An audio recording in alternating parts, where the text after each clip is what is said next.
Warahmatullahi wabarakatuh. Perkenalkan, kami dari kelompok 10 ingin mempresentasikan hasil penelitian kami yang berjudul Pengaruh Lingkungan Kerja dan Gaya Kepemimpinan terhadap Kinerja Karyawan pada PT Inspirasi Bisnis Nusantara.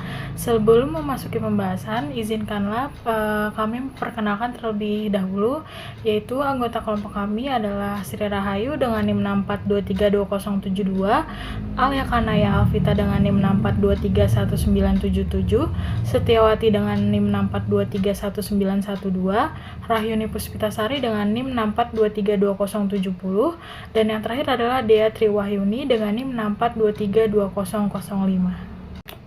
Berikut poin-poin yang akan kami bahas, yaitu yang pertama adalah latar belakang, yang kedua rumusan masalah, yang ketiga adalah manfaat penelitian, yang keempat adalah ruang lingkup penelitian, yang kelima adalah landasan teori, keenam kerangka penelitian, ketujuh adalah deskripsi hubungan antar variabel, kedelapan kerangka pemikiran konseptual, kesembilan hipotesis penelitian, kesepuluh teknik pengumpulan data, yang 11 adalah teknik analisis data, 12 hasil uji validitas, 13 hasil uji reliabilitas, yang ke-14 adalah hasil uji normalitas, ke-15 hasil uji multikolinearitas atau FIV, 16 adalah hasil uji autokorelasi atau Darwin-Watson, 17 adalah hasil uji heteroskedastisitas, yang ke-18 adalah hasil uji regresi linear berganda, yang ke-19 adalah hasil uji T dan uji F, yang ke-20 adalah hasil uji koefisien determinasi, dan yang terakhir adalah kesimpulan.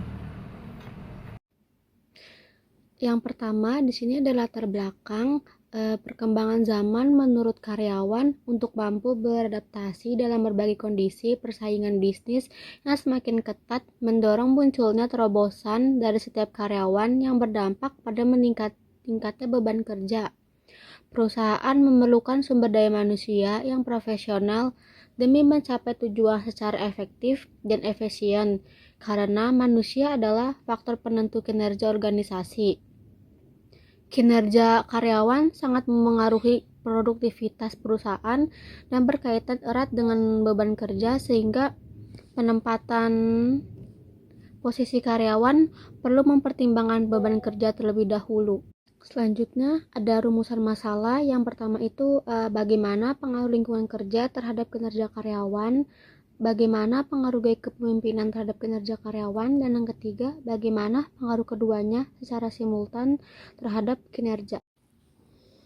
Yang selanjutnya ada dari manfaat teoristis. Penelitian ini diharapkan berkontribusi pada pengembangan ilmu manajemen sumber daya manusia dengan menambah kajian tentang pengaruh lingkungan kerja terhadap kinerja karyawan di konteks bisnis Indonesia, menguji relevansi, memberikan sudut pandang, dan menjadi dasar bagi penelitian berlanjut di sektor atau organisasi berbeda. Baik, selanjutnya ada manfaat praktikal, yaitu yang pertama bagi manajemen PT Inspirasi Bisnis Nusantara, yaitu sebagai dasar pengambilan keputusan untuk perbaikan lingkungan kerja dan pengembangan kepemimpinan guna meningkatkan kinerja. Lalu yang kedua ada bagi pimpinan perusahaan, memberikan wawasan tentang gaya kepemimpinan yang efektif dalam mendorong kinerja tim. Lalu yang ketiga ada bagi Departemen HRD, menjadi acuan dalam merancang pelatihan, kebijakan, dan lingkungan kerja yang mendukung. Lalu yang keempat ada bagi karyawan, yaitu meningkatkan kesadaran akan pentingnya lingkungan kerja dan kepemimpinan terhadap kinerja, mendorong kolaborasi dan komunikasi. Lalu yang terakhir ada bagi perusahaan serupa, yaitu sebagai referensi untuk meningkatkan produktivitas melalui strategi manajerial yang tepat. Lalu selanjutnya ada ruang lingkup penelitian, yaitu ruang lingkup penelitian ini mencakup sebagai karyawan haus cabang keliling Margonda yang berjumlah 40 orang, berlokasi di Jalan Margonda, Pondok Cina, Kecamatan Beji, Kota Depok, Jawa Barat. Penelitian ini berfokus pada 3 variabel utama, yaitu lingkungan kerja X1, gaya kepemimpinan X2, dan kinerja karyawan Y. Data dikumpulkan melalui kuesioner dengan skala ya atau tidak dan dianalisis menggunakan aplikasi SPSS versi 20. Penelitian ini juga bertujuan untuk mengimplementasikan ilmu dan teori yang telah dipelajari dalam mata kuliah metodologi penelitian bisnis dan statistika dalam konteks praktik di lapangan. Lalu ada landasan teori. Landasan teori dalam penelitian ini terdiri dari 3 konsep utama, yaitu lingkungan kerja, gaya kepemimpinan, dan kinerja karyawan. Yang pertama itu ada lingkungan kerja. Menurut Sujipto tahun 2008 dan Siagian tahun 2014 adalah segala sesuatu di sekitar karyawan yang dapat memengaruhi kenyamanan dan efektivitas dalam melaksanakan tugas. Lingkungan ini mencakup aspek fisik seperti suhu, pencahayaan, kebersihan, dan non-fisik seperti hubungan antar pegawai dan tekanan kerja. Lalu yang kedua ada gaya kepemimpinan, didefinisikan sebagai proses membimbing, mempengaruhi, dan mengarahkan karyawan untuk mencapai tujuan organisasi.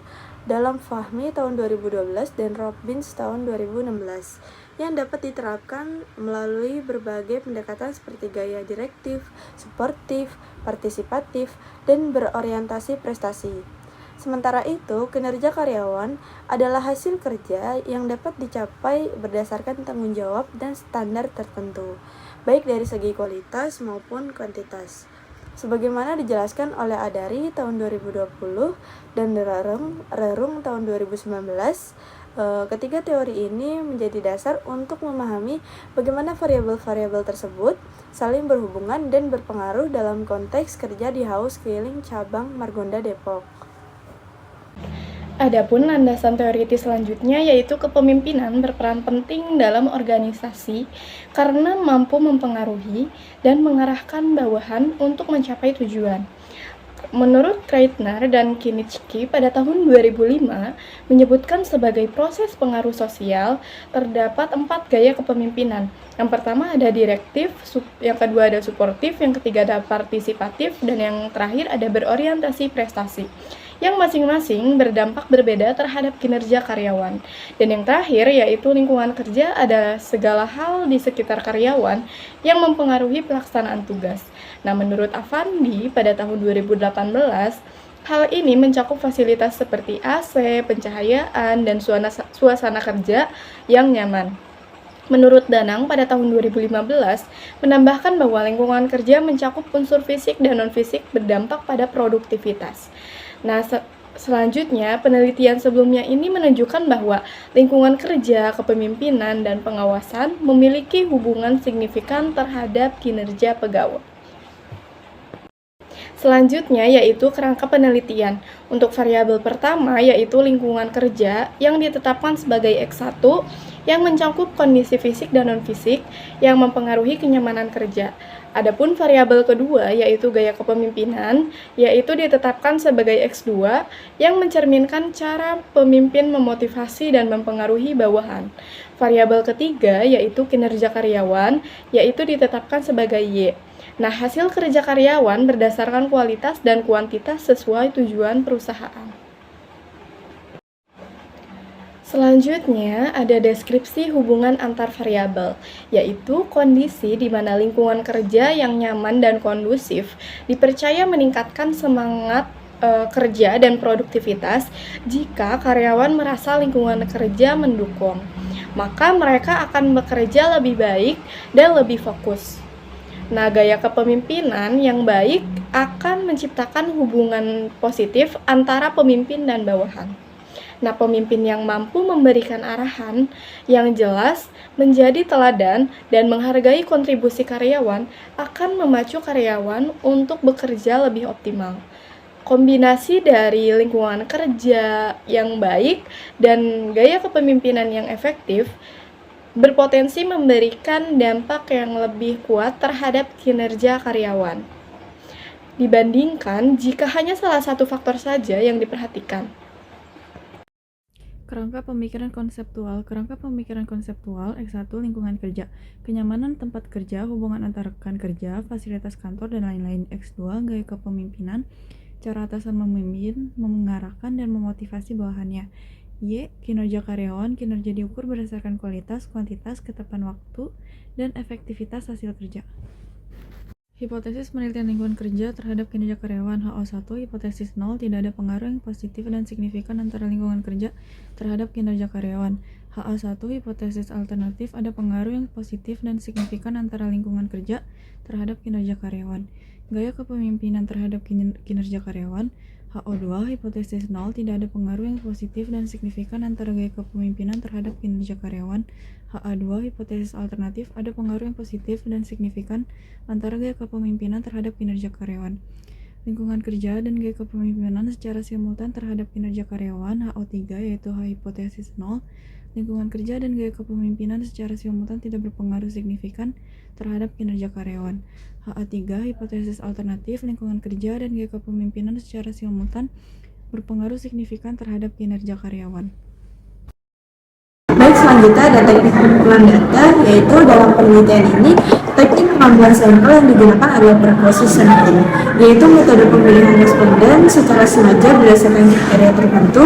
Total populasi dalam penelitian ini adalah 70 karyawan house cleaning dengan jumlah sampel sebanyak 40 karyawan yang dipilih oleh peneliti karena dianggap relevan dan mewakili kebutuhan penelitian. Teknik ini tidak dilakukan secara acak, melainkan hanya melibatkan sebagian karyawan yang dinilai sesuai dengan tujuan studi. Adapun instrumen pengumpulan data dilakukan melalui kuesioner online menggunakan Google Form. Berikut saya akan menjelaskan mengenai teknik analisis data pada penelitian kami, yaitu yang pertama adalah uji validitas, yaitu yang digunakan untuk mengetahui sejauh mana instrumen atau pertanyaan mampu mengukur apa yang seharusnya diukur, yaitu pernyataan dinyatakan valid jika R hitung lebih besar daripada R table. Artinya, pertanyaan tersebut layak digunakan dalam penelitian karena teruji valid. Yang kedua adalah uji reliabilitas, yaitu untuk mengukur konsistensi instrumen dalam mengukur konsep yang sama jika dilakukan pengukuran berulang. Kriterianya yaitu adalah instrumen itu dinyatakan reliable jika nilai Corn Batch alpha lebih dari 0,70 atau lebih besar nilai signifikan yang ditetapkan misalnya 0,6, yaitu menunjukkan bahwa instrumen tersebut stabil dan konsisten. Yang ketiga ada uji normalitas, yaitu untuk melakukan dan mengetahui apakah data berdistribusi secara normal atau tidak, yang menjadi syarat dalam beberapa analisis statistik. Kriterianya itu adalah data bisa dikatakan berdistribusi normal jika nilai signifikansinya adalah lebih besar dari 0,05. Untuk yang keempat ini adalah uji multikolinearitas, yaitu untuk mengetahui apakah terdapat korelasi tinggi antar variabel bebas independen dalam model regresi. Kriterianya itu adalah jika tidak terjadi multikolinearitas, maka toleransi lebih besar daripada 0,10 dan FIV atau variance inflation factor kurang dari 10,00. Sebaliknya, jika toleransi kurang dari 0,10 dan FIF lebih besar daripada 10,00, maka terjadi multikolinearitas. Yang kelima adalah uji autokorelasi, yaitu digunakan untuk mengetahui apakah terdapat korelasi antara residual kesalahan dalam model regresi. Nah, untuk menggunakannya adalah menggunakan Darwin-Watson atau DW test. Jadi, nilai Darwin-Watson ini mendekati 2 menunjukkan tidak terjadi autokorelasi. Yang keenam ada uji heteroskedastisitas, yaitu untuk melihat apakah terjadi ketidaksamaan variabel residual dari suatu model regresi. Nah, untuk kriterianya yaitu tidak terjadi heteroskedastisitas jika penyebaran titik pada grafik menyebar secara acak dan tidak membentuk pola tertentu. Yang ketujuh ada uji linearitas, yaitu untuk mengetahui apakah hubungan antara dua variabel bersifat linear. Untuk kriterianya adalah jika nilai signifikansi yaitu lebih besar daripada 0,05, maka hubungannya linear. Jika kurang dari 0,05, maka hubungan tidak linear secara signifikan. Kemudian ada uji hipotesis, yaitu untuk mengetahui pengaruh atau hubungan antar variabel. Teknik yang digunakan itu diantara lainnya adalah regresi linear berganda untuk mengukur pengaruh lebih dari satu variabel bebas terhadap variabel terikat. Yang kedua ada uji T atau uji parsial untuk mengetahui pengaruh masing-masing variabel bebas secara individual terhadap variabel terikat. Yang terakhir adalah uji F atau simultan untuk mengetahui pengaruh semua variabel bebas secara bersama-sama terhadap variabel terikat.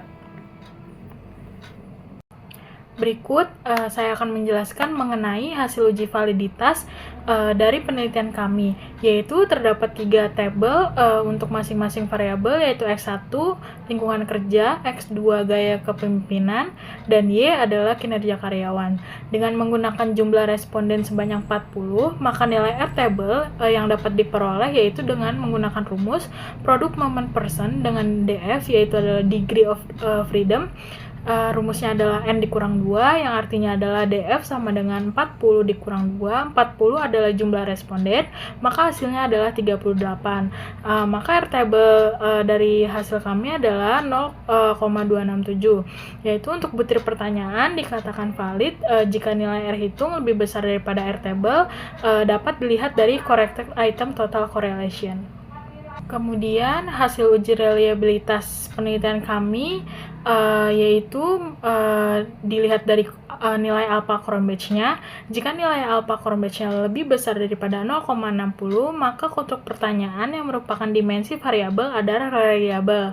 Berdasarkan hasil uji reliabilitas yang disajikan pada tabel yang terdapat di presentasi kami, diketahui bahwa seluruh dimensi variabel dalam penelitian ini nilai Cronbach alpha di atas 0,60. Jadi demikian dapat disimpulkan bahwa data yang diperoleh dari instrumen tersebut adalah reliable, dan instrumen tersebut layak digunakan dalam penelitian ini untuk mengukur konstruk variabel yang ditemukan.